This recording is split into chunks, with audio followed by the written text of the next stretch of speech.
The resolution is adopted. It was history in the making. The one and only time a motion to vacate was invoked was in 1910. And on that occasion, it failed.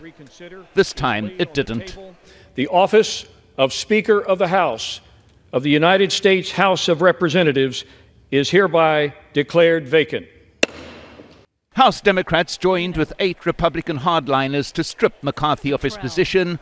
216 voted in favor of removing him. 210 voted against. It was a culmination of a bitter and long-standing power struggle between McCarthy and members of a hard-right Republican faction that had tried to block his path to the speakership in January. And it was this vote that was the last straw for the Republican right. The bill is passed. And McCarthy accepting the help of Democrats to pass a short-term funding bill to avoid a government shutdown.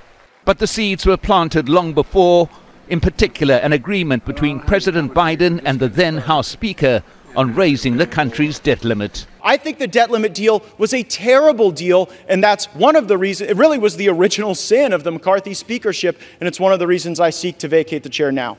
And after his victory, Gaetz made clear he'd been consulting with former President Donald Trump.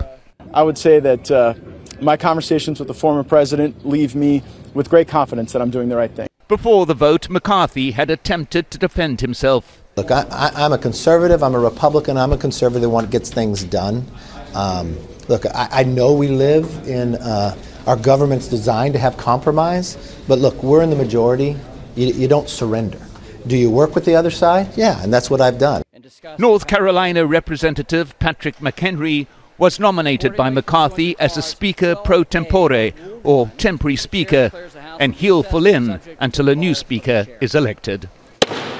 But given the divisions within the Republican Party, this may not be an easy process.